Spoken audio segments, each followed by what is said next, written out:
Bismillahirrahmanirrahim. Assalamualaikum warahmatullahi wabarakatuh. Innal hamdalillah nahmaduhu wa nasta'inuhu wa nastaghfiruh wa na'udzu billahi min syururi anfusina wa min sayyiati a'malina may yahdihillahu fala mudhillalah wa may yudlilhu falan tajida lahu waliyyan mursyida. Asyhadu an la ilaha illallah wahdahu la syarikalah wa asyhadu anna Muhammadan abduhu wa rasuluhu la nabiyya wa la rasula ba'dah. Ikhwati fillah, ma'asyiral hadirin wal hadirat, bapak-bapak, ibu-ibu yang dimuliakan Allah, kembali kita bersyukur kepada Allah Subhanahu wa taala. Alhamdulillah atas izin dan kehendak Allah kita bisa hadir di majelis ilmu pada malam hari ini. Kita bisa melaksanakan salat maghrib berjamaah. Mudah-mudahan kaki yang kita langkahkan ke rumah Allah yang mulia ini bisa menghapus dosa dan pada saat yang sama bisa mengangkat derajat dan kemuliaan kita di sisi Allah Azza wa Jalla. Mudah-mudahan umur yang masih tersisa hendaknya selalu kita gunakan untuk ketaatan. Karena yakinlah kalau seandainya waktu tidak kita habiskan untuk ketaatan, maka besar kemungkinan akan kita habiskan untuk berbuat dosa. Dan itu tentu saja akan tidak baik bagi akhirat kita. Tetapi berupayalah semaksimal mungkin agar detik demi detik, waktu demi waktu selalu menghadirkan kebaikan yang bernilai pahala di sisi Allah Subhanahu wa taala. Sama-sama kita juga harus bersalawat dan salam untuk Rasulullah sallallahu alaihi wasallam. Allahumma shalli ala Muhammad wa ala ali Muhammad. Mudah-mudahan kita semakin mampu untuk membuktikan cinta kita kepada beliau, karena beliau adalah orang yang sangat mencintai dan merindukan kita.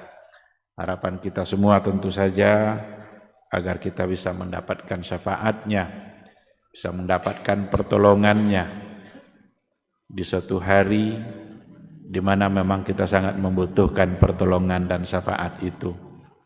Di suatu hari yang sangat sulit, yaumun asir, hari yang sangat sulit.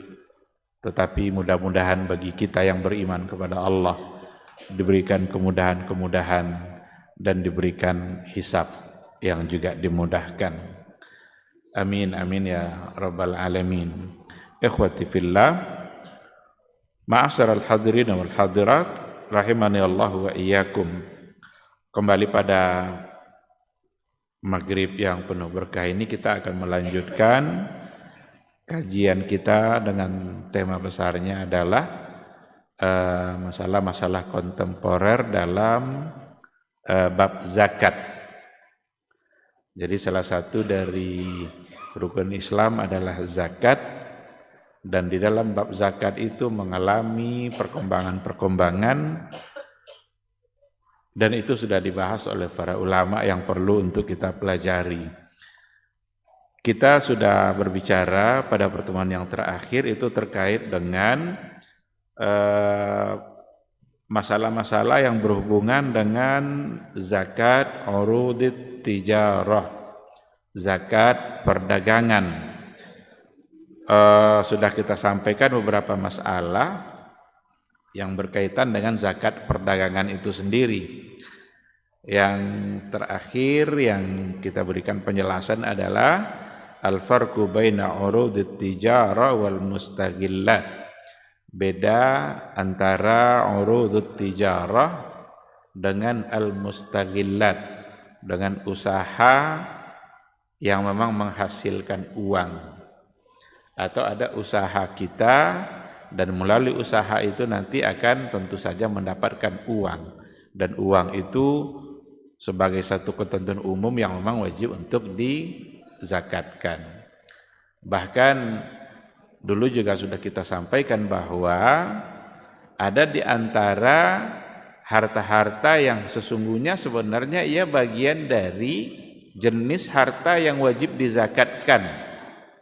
Tetapi kalau seandainya barang itu sudah menjadi komoditi perdagangan untuk diperdagangkan, maka yang dilihat adalah dari sisi dagangannya. Umpama kambing itu kan hewan ternak dan itu ada zakatnya kalau seandainya memang dia dikembangbiakkan dalam bentuk peternakan ternak. Tapi kalau seandainya kambing itu sudah diperjualbelikan, maka dia tidak dilihat lagi dari sisi ternaknya, tapi dilihat dari sisi perdagangannya.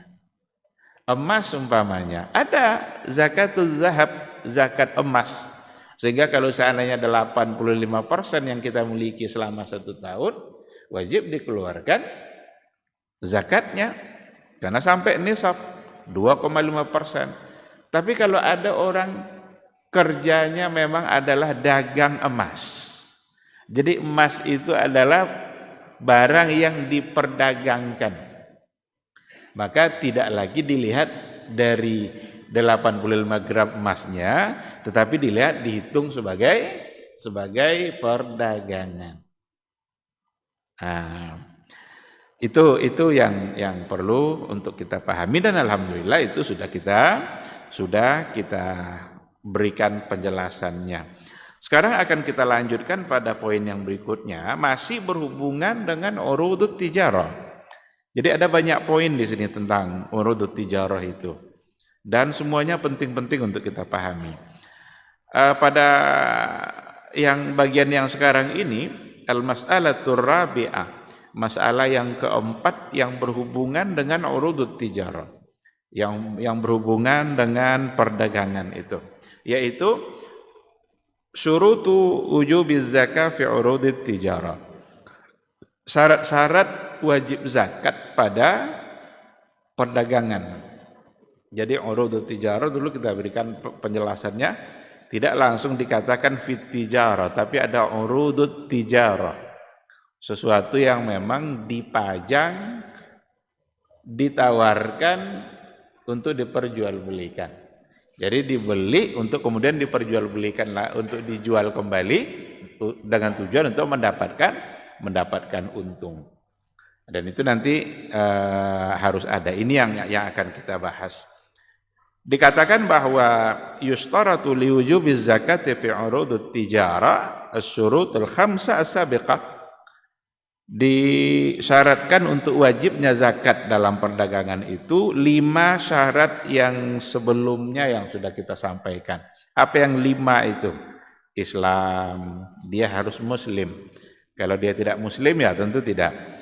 Al-hurriyah, dia harus orang yang merdeka, orang yang hamba sahaya, tidak ada kewajiban, karena hamba sahaya itu sendiri adalah bagaikan harta bagi tuannya. Jadi kalau dia punya harta, dia dan hartanya akan menjadi milik tuannya. Milkun nisab, memiliki nisab yang cukup sampai nisabnya. Kemudian tamamul milk, sempurna kepemilikan itu. Kalau seandainya belum sempurna kepemilikannya, maka belum ada kewajiban. Dan kemudian mudhil haul, sampai haul. Jadi untuk urudut tijarah memang haul itu harus. Kalau tidak sampai haulnya maka tidak ada kewajiban zakat. Yang tidak ada haulnya itu ya seperti pertanian atau rikas, itu tidak ada kewajiban haul. Kapan dia panen? Wa atu haqqahu yauma hasadi. Kapan panen maka itu saatnya dia harus membayarkan zakat kalau sampai nisab. Namun di samping yang 5 syarat ini, ada 2 syarat lain yang harus ada pada urudut tijarah. Bil idafati ila syartaini muhimmaini fi urudit tijarah. Jadi ada tambahannya, 2 syarat yang penting yang harus ada pada urudut tijarah. 2 syarat ini adalah wahuma al-amalu wan niyah. Al-amalu wan niyah. Ini yang akan kita lihat. Apa yang dimaksud dengan al-amal? Amma syartul awal wa huwa al-amal. Jadi tambahan dari yang 5 tadi, yang pertama adalah al-amal. Ada aktivitas kegiatan jual beli.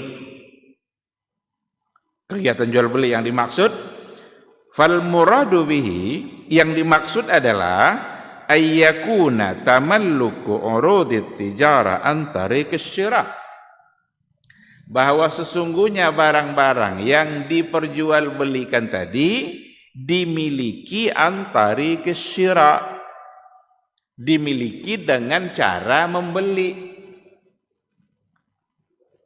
Ini al-amal namanya. Ada aktivitas jual beli, berarti beli untuk kemudian kembali dijual. Disyaratkan tamalluku urudit tijara an tariqis syira', barang yang dimiliki untuk diperjualbelikan tadi dimiliki dengan cara membeli. Artinya adalah hunaka amalun badzalahu syakhsu litamalluki tilkal urud. Ada aktivitas, ada kegiatan yang dilakukan oleh seseorang untuk memiliki barang tersebut. Falau tamallakal urudha bighairi syira', seandainya barang itu dimiliki dengan cara selain membeli, seperti hibah atau warisan, au minha minad daulah, dapat bonus dari negara, dapat pemberian dari pemerintah, au bi sadaqatin alaih, atau ada seseorang yang mensedekahkan barang itu kepada dia, fala zakata fiha law nawa bai'aha ba'da dzalik, maka tidak ada kewajiban zakat padanya meskipun barang tersebut dia jual setelah itu. Jadi didapat dengan cara membeli untuk kemudian diperjualbelikan kembali. Seandainya ada seseorang mendapatkan warisan mobil, berarti dia dapat tidak dengan cara membeli, tapi didapat karena dia mendapatkan jatah warisannya. Yang jatah untuk dia adalah sebuah mobil. Kini dijual deh mobil dulu, dapat deh lah jadi miliknya, dijual deh. Apakah penjualan itu nanti ada zakatnya? Tidak. Karena dia memiliki barang tersebut tidak dengan cara membeli, tapi dari warisan. Atau hibah.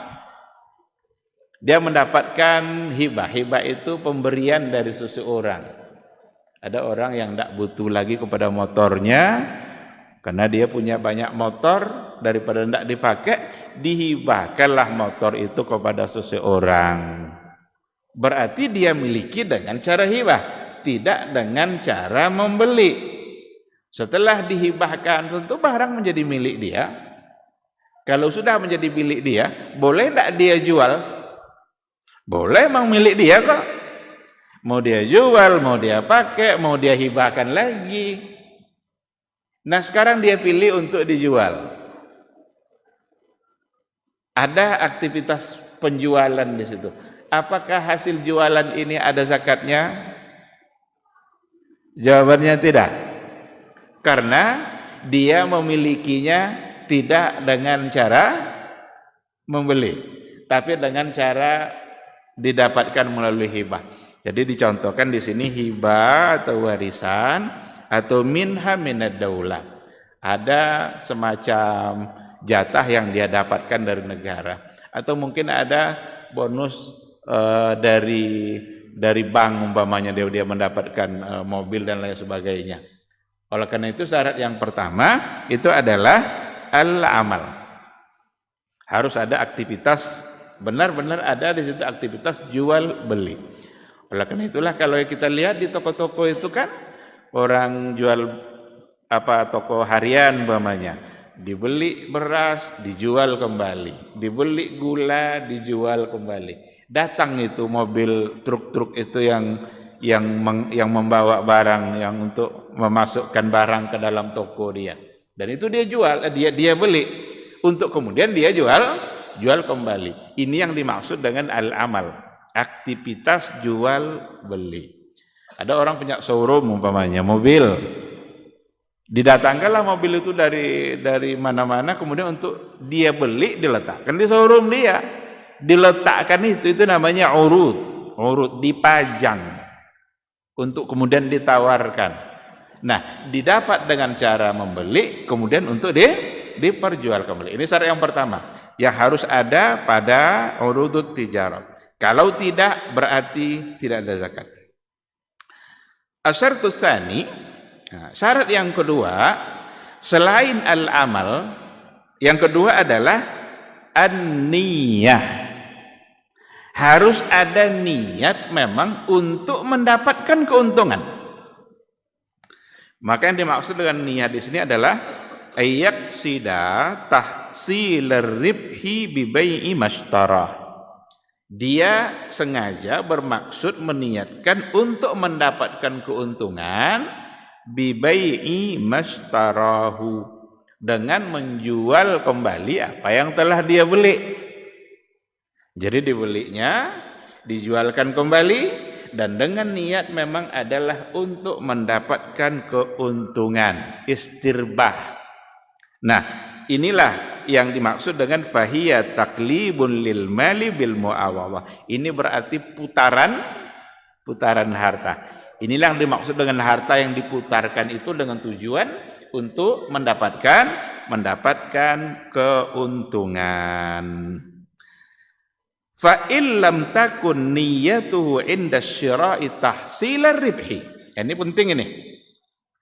Jika niatnya pada saat membeli itu bukan untuk mendapatkan keuntungan, dibelinya mobil, tapi bukan untuk dijual, untuk dia pakai sendiri. Dibelinya rumah, beli juga kan, tapi tujuannya bukan untuk dijual kembali agar mendapatkan keuntungan. Jika seperti itu, jika tidak ada niat untuk mendapatkan keuntungan, fala zakata fiha, maka tidak ada padanya zakat. Wala budda min tahaqquqi hadzaini syartaini ma'an, mesti terpenuhi dua syarat ini secara bersamaan. Kalau ada orang beli mobil, dia memang untuk dia pakai, tetapi setelah lama dia pakai, dia berniat untuk menjualnya. Awalnya dia beli untuk dipakai, tiba-tiba terniat untuk dijual. Apakah penjualannya tadi ada zakatnya atas nama urudut tijarah? Tidak ada. Kenapa tidak ada? Karena pembelian pertama niatnya memang bukan untuk diperjualbelikan, bukan untuk mendapatkan keuntungan.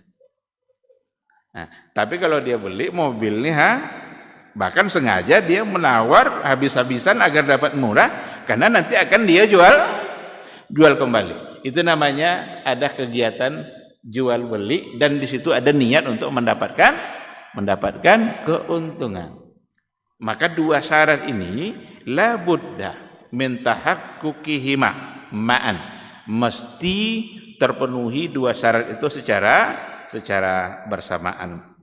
Maka di sini dicontohkan seperti yang saya katakan tadi, falau anna syakhsan ishtara sil'ah biqasdil isti'mal. Kalau seandainya ada seseorang yang membeli satu barang biqasdil isti'mal, dengan tujuan untuk dipakai, ka ayyashtariya sayyara liyarkabaha, seperti dia membeli mobil untuk dia pakai sendiri. Summa badalahu ayyabi'aha, lalu tiba-tiba terniat oleh dia untuk menjualnya kembali. Fahuna, maka pada kondisi di sini tahaqqaqa syartul amal, ada syarat amalnya ada, karena dia membeli mendapatkan dengan cara membeli. Walakinnahu inda syira' lam yakun yanwi al-mutajara, hanya saja dia tidak meniatkan untuk melakukan kegiatan mutajarah, kegiatan perdagangan untuk diperjualbelikannya. Falam yatahaqqaq asy-syartu tsani, maka tidak terpenuhilah di situ syarat syarat yang kedua.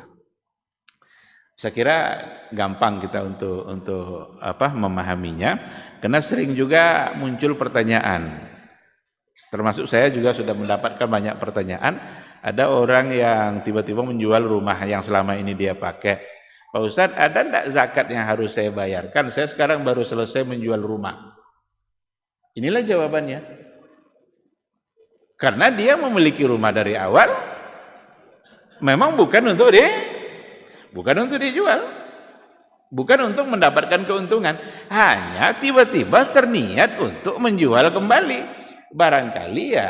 Barangkali karena dia melihat dia harus pindah dari tempat itu, atau mungkin ada rumah pertama dia beli, umpamanya dia beli rumah, lalu beberapa bulan berikutnya dia melihat ada tempat yang lebih baik bagi dia selain daripada rumah itu. Dia beli kemarin itu untuk dia tempati, cuma dia berniat untuk pindah karena ada satu alasan. Sekarang ingin dia jual itu untuk membeli rumah tempat yang lain. Maka penjualan yang seperti itu tidak ada kewajiban zakat, dikarenakan oleh tidak terpenuhi dua syarat yang tadi itu. Ada aktivitas jual beli tapi niat yang tidak ada, niat untuk mendapatkan keuntungan. Apalagi kalau memang dia miliki bukan karena dengan cara membeli. Sekarang ada orang punya lahan, dibelinya lahan itu, dibangunnya rumah sendiri di situ. Berarti dia mendapatkannya bukan dengan cara, tidak ada amalnya di situ. Aktivitas tijarohnya tidak ada. Karena dia beli tanah, rumahnya dia bangun sendiri, cari tukangnya, beli bahan-bahannya, jadilah sebuah rumah. Nanti dia tempati rumah itu, tiba-tiba terniat untuk menjual. Ketika ada hasil dari penjualan yang didapat, maka pada saat itu tidak ada kewajiban zakatnya.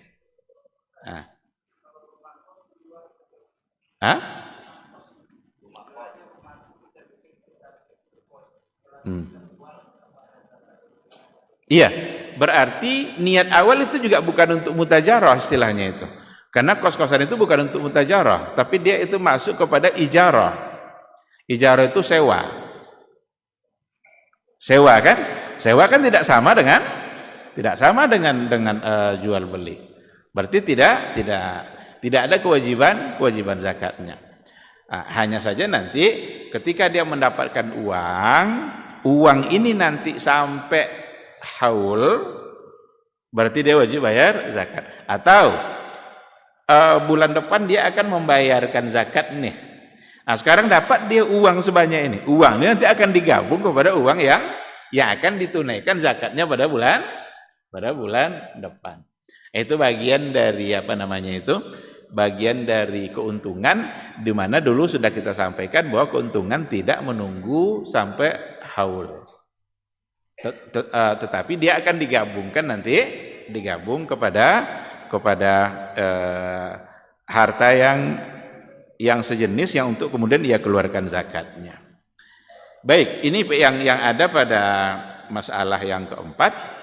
Adapun pada al-mas'alatul khamisahnya, ini miqdaruz zakat fi urudut tijarah, berapa kadar yang wajib dikeluarkan pada zakat urudut tijarah, itu dikeluarkan adalah rubu'ul usyur kamiqdariz zakat fi nuqudi wal awraqin naqdiyah, sama ukuran zakatnya dengan emas atau dengan uang kertas yang dulu sudah pernah kita sampaikan, yaitu rubu'ul usyur 2,5% atau 1/40. 1/40 itu 2,5% min qimatil urud, dari apa yang dia miliki tadi pada urudut tijarah. Ada satu hal lagi yang perlu untuk dibahas pada masalah yang keenamnya, bi ayyi sya'rin yuqawwim at-tajiru bidha'atahu inda ikhrajiz zakah. Dengan ukuran harga mana pedagang itu nanti menghitung apa yang akan dia keluarkan. Umpama dia dagang, dia punya showroom mobil. Mobil itu dia beli 200 juta. Tetapi nanti tentu kan 200 juta yang dia jual, dia akan mendapatkan keuntungannya. Keuntungan sekarang dia jual seharga 300 juta, sementara dia beli 200 juta. Nah, ketika menghitung angka yang akan dikeluarkan zakatnya itu, apakah dihitung 200 juta atau 300 juta? Apakah dihitung dengan harga modal pertama atau dengan harga yang berlaku di pasar? Nah, ini perlu diapakan? Saya ingin bacakan di sini. Hal huwa bisa'i taklufah wa tasyira'. Apakah cara menghitungnya itu dengan melihat harga pada waktu dibeli? Am bisa'iril jari waqta wujubiz zakah, atau dengan harga yang berlaku pada waktu menghitung zakat. Dikatakan di sini allazi alaihi ammatu ahlil ilmi, yang menjadi pandangan mayoritas ahli ilmu, berarti mayoritas ulama dalam persoalan ini, annal mu'tabar huwa as-si'rul jari, yang jadi patokan di sini adalah harga yang berlaku di pasar ketika itu. Harga yang berlaku di pasar. Fa yuqawwimuha biqimatiha waqta wujubiz zakah. Maka ia coba menghitung dengan harga yang tadi itu, harga yang berlaku di pasar, untuk kemudian dia keluarkan zakatnya. Jadi bukan dilihat berapa dia beli. Jadi kalau umpamanya dia ada 10 mobil di toko dia, 5 sudah laku, 5 belum. Yang sudah laku, oke, karena uang sudah, angkanya sudah nampak. Berapa yang didapatkan dari penjualan yang 5, angka itu yang dipakai. Mungkin antara satu mobil dan mobil berikutnya bisa berbeda. Orang nawar begini, ini yang 300 tadi, ada yang jadi 290 mungkin, ada yang 280. Berapa yang dia dapat? Tapi yang 5 yang belum terjual, yang 5 yang belum terjual ini, yang dihitung apakah berapa dia beli dulu atau as-si'rul jari fi suq, harga yang berlaku di pasar ketika itu. Nah, ini yang dimaksud di sini nih. Annal mu'tabar, yang jadi patokan menurut mayoritas ulama ahlul ilmi adalah as-si'rul jari, harga yang berlaku, harga yang ada di pasaran ketika itu. Jadi dia hitunglah itu barang yang ada tadi. Ini mau dijual umpamanya harga di pasarannya memang adalah 250 juta umpamanya. Walaupun dulu dia beli 200. Atau mungkin karena sudah ditambah-tambahnya, dia belinya 200 juta tapi sudah dipoles-poles, ada yang diganti, yang lama diganti dengan yang baru, jadi 300 juta. Maka dia harus menghitung harga di pasar ketika itu berapa. Nah, sehingga tidaklah yang menjadi patokan itu adalah harga berapa dulu indas syira, pada saat dia membeli. Karena memang ada 3 istilah yang dibedakan oleh para ulama. Ada istilahnya saman, ada istilahnya si'run, ada istilahnya qimah. Ini tiga istilah ternyata berbeda. Bagi kita mungkin sama aja lah itu, saman, si'run, qimah. Ternyata para ulama kontemporer itu memberikan perbedaan dan itu detail.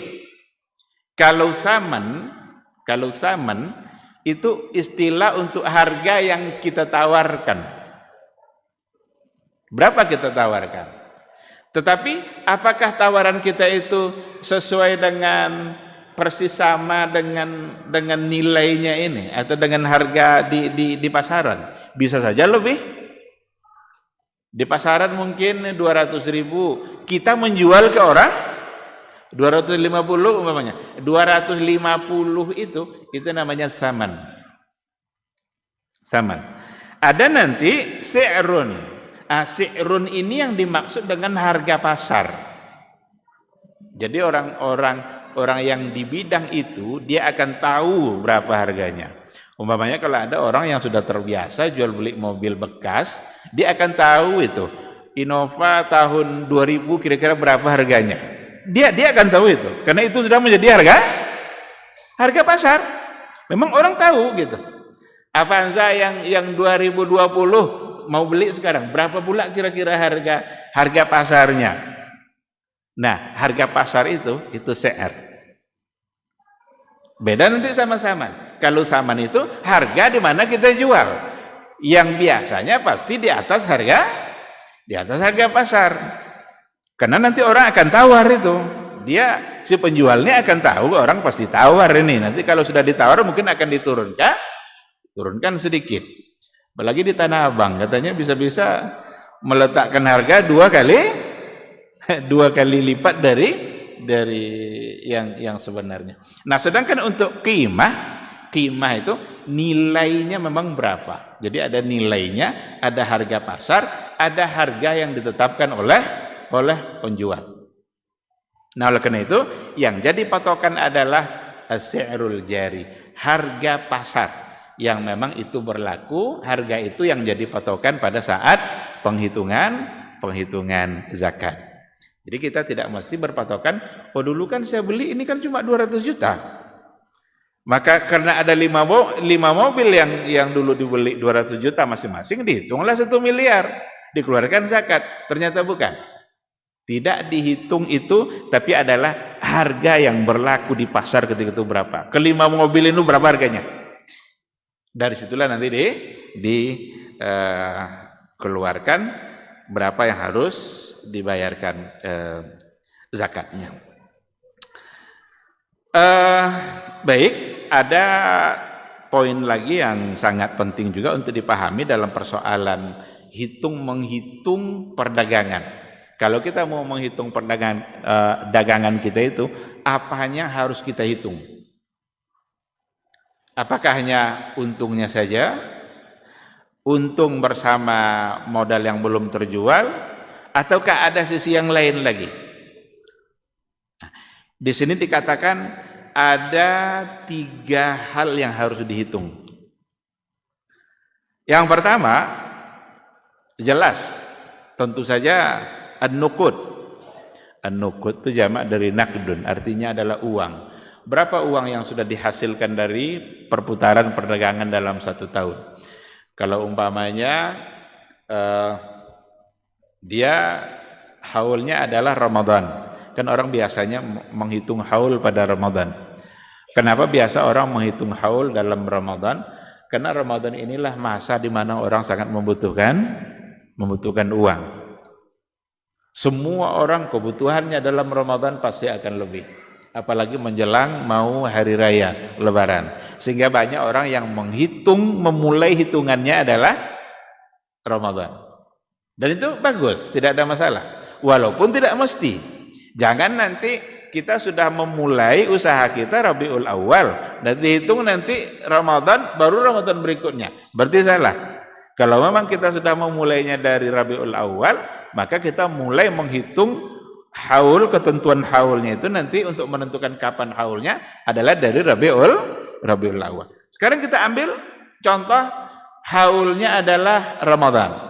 Katakanlah 10 Ramadan atau 15 Ramadan. Sekarang besok atau besoknya lagi akan datang 10 Ramadan itu. Dia harus menghitung berapa yang akan dia keluarkan dari zakat perdagangannya. Sekarang yang dia hitung itu apa? Yang pertama, yang dia hitung itu adalah an-nuqud. Ai naqdun inda tajir waqta hululiz zakah. Uang yang ada di tangan pedagang itu waqta hululiz zakah, ketika haulnya datang. Umpamanya dari perdagangan 1 tahun ini dia sudah berhasil mengumpulkan uang, kalau dulu umpamanya modalnya 100 juta. Sekarang diputar selama 1 tahun. Menjelang 10 Ramadan itu adalah haulnya, dia lihat berapa uang yang dihasilkan. Ternyata ada keuntungan yang dia dapat sebanyak 30 juta umpamanya, yang ada di rekening dia sebagai untung dari perdagangan. Maka pertama yang harus dihitung adalah 30 juta. An-nuqud, uang yang ada, uang kas yang ada. Berapa yang ada di tangan dia, bahkan bagaimana kalau seandainya dia punya uang-uang yang lain. Dulu kita katakan kalau dia sejenis itu bisa digabung. Maka bisa dimasukkan. Tapi yang penting dulu adalah yang hubungannya dengan perdagangan, karena dia akan menghitung perdagangannya. Ini yang pertama. Sedangkan yang kedua yang harus dia hitung al-urudut tijariyah allati indahu fil mahal. Barang-barang dagangan yang masih tersisa yang ada di tempat dagangan dia. Kalau yang uangnya berarti yang sudah terjual. Berasnya sekian ton sudah terjual, gula sekian puluh kilo sudah terjual, minyak goreng sekian sudah terjual. Dapat uangnya. Hitung yang pertama uang. Yang kedua, barang yang ada di tokonya. Berarti belum terjual. Ini beras belum terjual, minyak belum terjual. Apakah yang ini dihitung untuk dikeluarkan zakatnya? Jawabannya iya. Jadi yang dihitung tadi itu semua barang yang akan diputarkan dalam penjualan dia untuk mendapatkan keuntungan. Kalau dia jual seperti yang kita contohkan tadi, jual mobil umpamanya, sudah terjual 5, tapi masih ada 5. Berarti yang 5 ini berapa uang yang ada?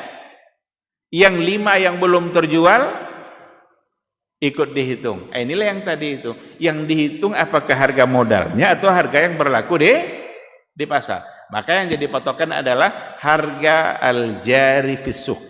Harga yang berlaku di pasar. Akalikanlah itu berapa, tambah nanti dengan itu. Dan tidak ikut dihitung nanti modal yang tidak ikut berputar. Ya, apa contohnya? Dia biasa kalau ada pesanan beras dia pakai mobil pick up-nya untuk mengantar kemana-mana. Mobil itu nggak dihitung. Rak-raknya juga tidak dihitung. Meja kasirnya, alat mesin hitung uang itu tidak dihitung. Kenapa tidak masuk dalam hitungan? Karena dia tidak ikut diperjualbelikan, tidak ikut menghasilkan secara langsung. Dia hanya sekedar alat untuk yang ada hubungannya dengan usaha. Tapi bukan itunya yang diperjualbelikan. Seandainya ada di rak dia itu barang yang untuk diperjualbelikan dalam bentuk mesin hitung uang, biasa dipakai orang di toko-toko dia, itu dihitung enggak? Dihitung, karena itu untuk dijual. Jadi yang enggak dihitung tadi yang dipakai ini untuk hitung kalkulator pakai tadi enggak ada. Tapi kalau ini menjual kalkulator, ada di rak-rak kalkulator untuk dijual, berarti dihitung. Karena itu barang dagangan. Kalau ada orang punya usaha busana Islami. Kalau saya lebih suka mengistilahkan busana Islami, bukan busana muslimah. Karena banyak muslimah yang tidak Islami. Kadang orang itu muslimah mau bagi di KTP nama muslimahnya, tapi tidak Islam. Maka yang lebih betul adalah busana Islami, busana yang sesuai dengan kriteria Islam. Kalau busana muslimah, orangnya berapa banyak orang muslimah yang tidak Islam. Sekarang dia buka toko busana Islami, ada jubah, ada cadar, ada kaos kaki, macam-macam. Berapa yang sudah dihasilkan, berapa yang tersisa yang akan diperjualbelikan? Ini pada poin yang kedua yang harus dihitung. Al-urud at-tijariyah allati indahu fil mahal. Fayuqawwimuha fayanzur ila sila' al-mu'addah lil bai' waqta wujubiz zakah. Maka hendaklah pedagang tadi melihat kepada as-sila' al-mu'addah, barang-barang yang memang dipersiapkan untuk lil bay', untuk dijual. Waqta wujubiz zakah. Walau lam yakun ishtaraha illa qabla tamamil hauli biyaumin wahid. Walaupun dia beli barang tadi itu sehari sebelum haul. Dia kan tidak mesti yang lah setahun lah umur. Barang yang ada meskipun dia beli barang itu sehari sebelum haul. Umpama kan 5 mobil tadi itu, dihitung pagi haul. Aiko tiba mobil baru. Datang mobil baru untuk dijual juga. Datang 2 umpama. Yang dihitung 5 atau 7? 7. Yang 2 tambahan tadi masuk dihitung untuk pengeluaran zakat. Walaupun baru saja dibeli. Inilah kata penulis ini, illa qabla tamamil haul bi yaumin wahid. Yuqawimu kulluha kam tusawi. Nanti akan dihitung semuanya berapa jumlahnya. Kalaulah seandainya menunggu 1 tahun semua umur pembeliannya, nanti akan sedikit sekali yang akan terhitung. Kalau seandainya yang dihitung adalah yang umurnya satu tahun. Orang karena mau lebaran, orang tentu banyak pasokan pakaian yang dibutuhkan waktu lebaran. Baru dibeli sebulan kemarin. Sementara Ramadan dia akan mengeluarkan zakat. Maka semua yang ada itu, yang akan dijual, dihitung meskipun baru dibeli. Itu pada poin yang kedua. Baik, kita akan jawab dulu suara azan, karena ada poin ketiga, insya Allah nanti akan kita sampaikan setelah azan.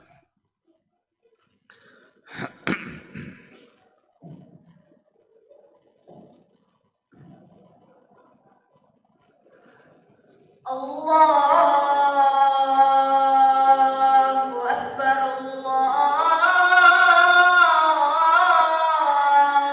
Allahu Akbar.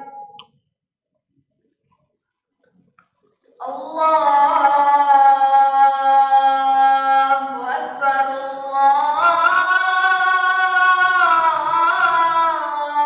Allahu Akbar. Asyhadu an la ilaha illallah.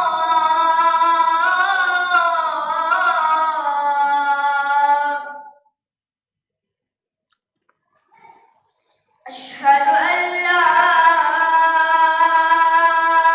ilaha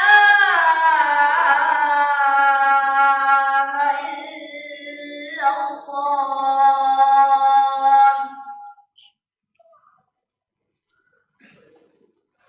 Asyhadu anna Muhammadar Rasulullah.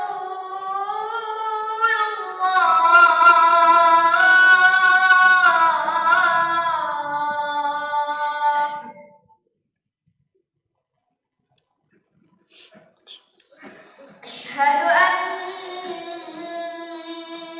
Muhammadar Rasulullah.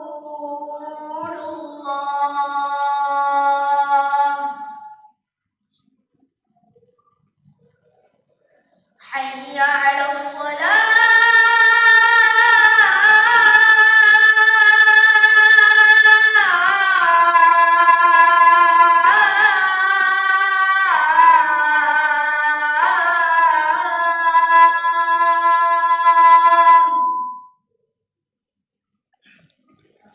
Hayya 'alas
لا إله إلا الله. La ilaha illallah Muhammadur Rasulullah sallallahu alaihi wasallam.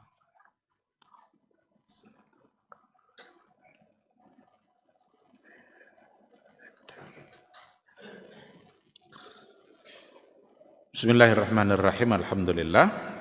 Wassalatu wassalamu ala Rasulillah wa ala alihi wa sahbihi wa mawala. Ikhwati fillah, ma'asyiral hadirin wal hadirat, rahimani Allahu wa iyyakum. Jadi sudah dua tadi.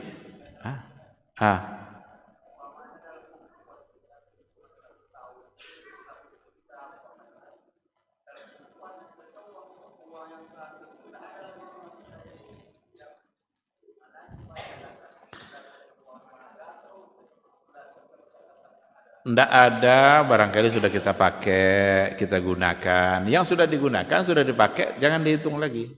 Karena uang sudah tidak ada. Maka adalah uang yang masih tersisa dari yang didapatkan. Yang sudah dipakai untuk kebutuhan, maka tidak lagi menjadi dihitung. Bahkan sebelum kita membayarkan itu, harus kita tengok dulu ada enggak kita punya kewajiban hutang yang harus dibayar pada saat itu. Umpamanya dia akan mengeluarkan zakat 100 juta. Dari 100 juta ternyata ada hutang yang akan dia bayar, dan itu mesti dibayar dalam waktu dekat. Maka keluarkan dulu hutang itu. Ternyata hutangnya 5 juta. Berarti jadi 95 juta. Itu yang akan dipersentasekan 2,5%. Jangan dihitung nanti hutang yang memang kita akan membayarnya tahun depan. Ini dihitung hutang saudara kan, deh, kok banyak utang hanya ndak wajibnya bayu ku tu tahun ini bukan dibayu dak utang tu. Kalau utang tu deh tahu enggak ada zakat jadilah. Ya kan? Umpamanya orang beli rumah 1 miliar, baru 100 juta dia bayar. Berarti masih ada utang 900 yang harus dia ansur. Tetapi itu dalam waktu 10 tahun. Aku jangan dihitung tahu ikon 900 juta, enggak jadi zakat saudara. Yang kan dikeluarkan cuma dari 800 juta atau dari 1 miliar umpamanya. Kalau dihitung hutang 900 juta tadi, berarti tinggal 100. Maka yang dihitung itu adalah yang akan dibayar sebelum haul itu, atau dalam waktu-waktu dekat, tidak jarak jauh dari masa haul. Itu boleh untuk dikeluarkan hutang. Jadi mana yang ada, yang sudah kita habiskan untuk keperluan, itu tidak lagi dihitung. Dan jangan juga diakal-akali agar uang itu keluar. Itu hilah namanya. Semua mau diganti menjelang Ramadan itu. Kursi sofa, kursi tamu, kulkas, segala macam mau diganti. Tujuannya adalah untuk supaya nisab berkurang. Kalau itu yang dilakukan, Allah akan tahu, pasti tahu apa yang ada di dalam hati kita. Tapi kalau untuk keperluan, benar-benar keperluan, udah keluarkan. Umpamanya sebulan lagi nih, ada uang 100 juta mau dikeluarkan zakatnya. Sebulan lagi dapat musibah yang menghabiskan uang itu. Boleh enggak dihabiskan uang itu? Ya enggak banyak rumah kan? Dari 2,5 juta hatinya. Itu boleh untuk tajil zakat, menyegerakan untuk mengeluarkan zakat. Baik. Ada poin yang ketiga, alladzi yudammu fil wi'a'iz zakawi, yang juga akan digabungkan nanti ke dalam hitungan zakat tadi, wa huwa ad-dainul marju, piutang. Enggak utang dah. Kalau utang awak yang membayarkan. Piutang. Uang yang berutang ke awak. Uang yang ada pada orang yang akan dibayarkannya itu masuk enggak dalam hitungan nisab, hitungan pengeluaran zakat kita. Dikatakan memang minal ma'lum anna tujar fil mu'tad yabi'una bin naqdi wa yabi'una bil ajal. Itu pada kebiasaannya memang banyak di antara pedagang-pedagang, walaupun ia beli secara langsung cash, tapi dalam penjualannya bisa saja penjualan dengan bayaran yang bertahap.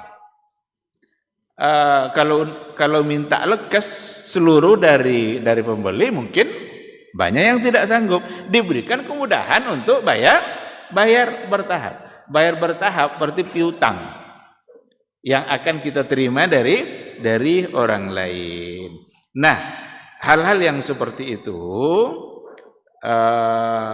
memang fahuna ad-duyunul lati litajri 'alal akharin in kanat 'ala madinin mu'sir aw mumatil. Ada dua kemungkinan nanti.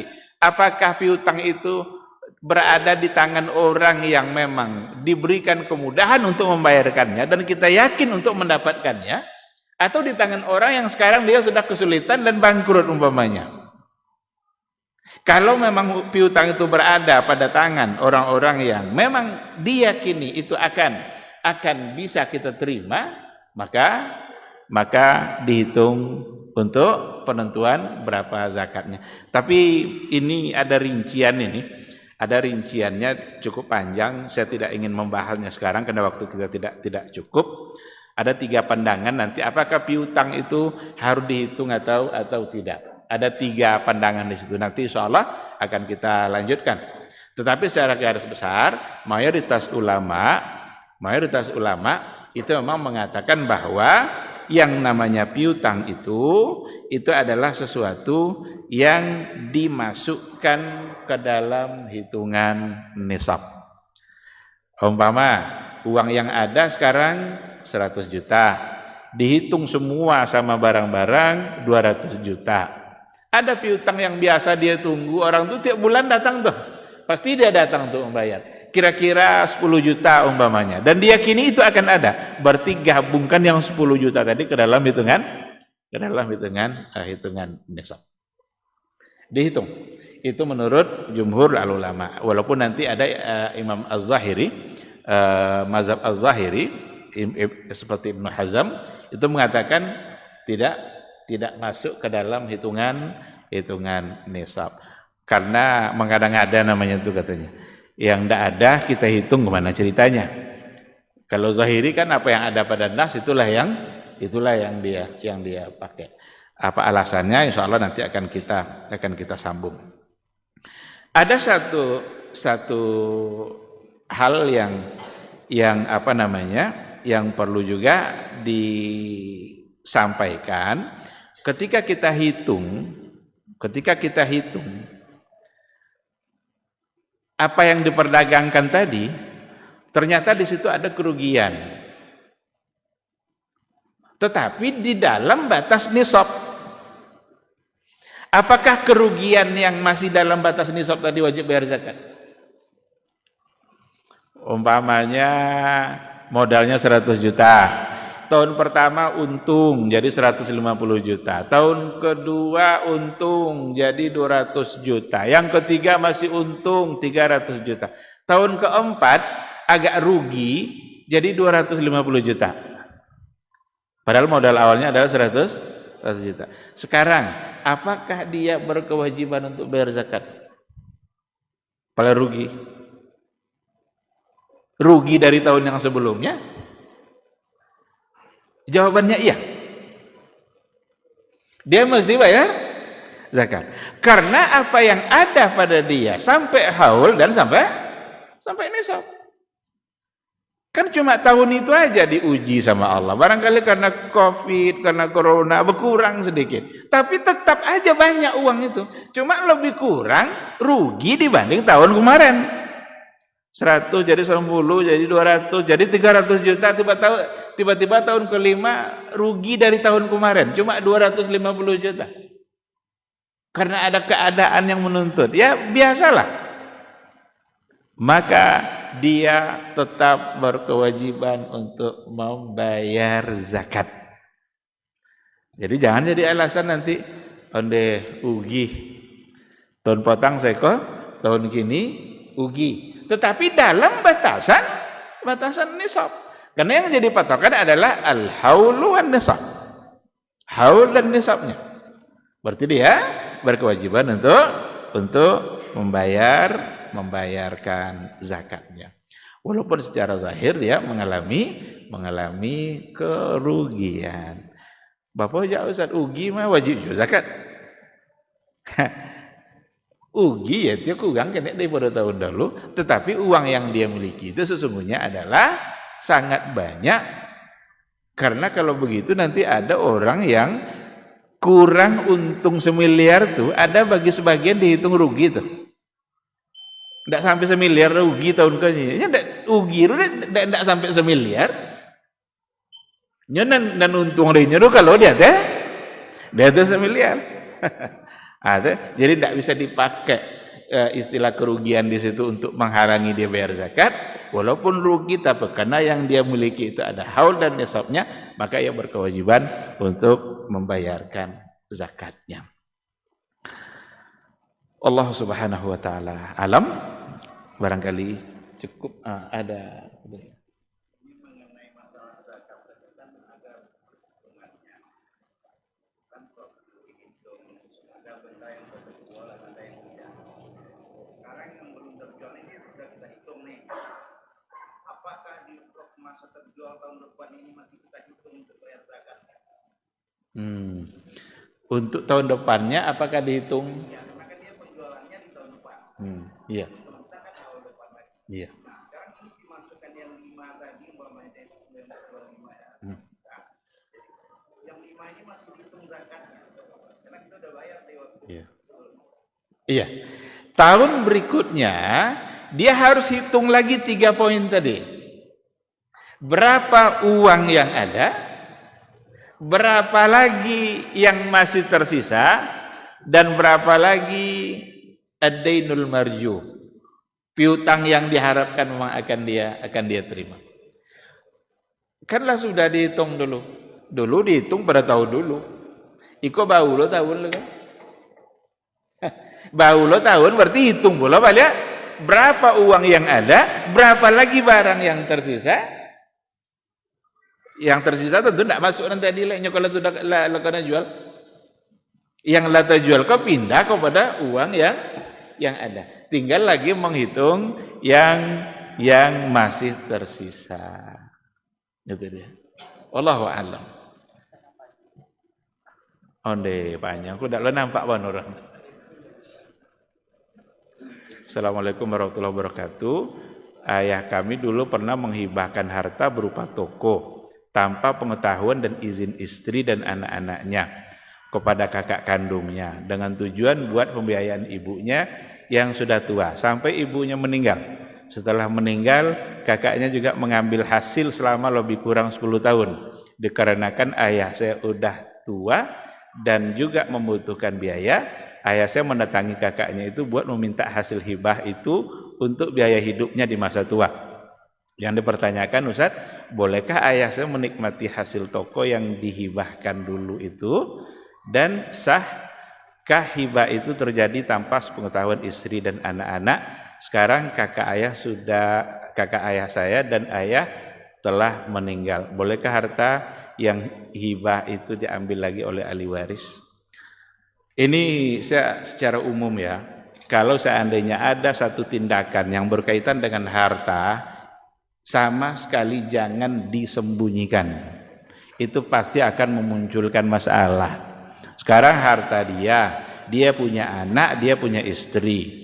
Dihibahkan pula harta itu nanti kepada saudara kandung dia tanpa sepengetahuan anak dan istri. Ini yang nanti akan menjadi masalah. Kenapa takut menyampaikan harta dia? Tidak ada hak untuk anak untuk melarangnya ketika seseorang ingin menggunakan hartanya untuk mengobati orang tuanya. Orang tua dia kok, ini harta dia. Istri tidak juga boleh melarang. Tapi kenapa harus disembunyikan?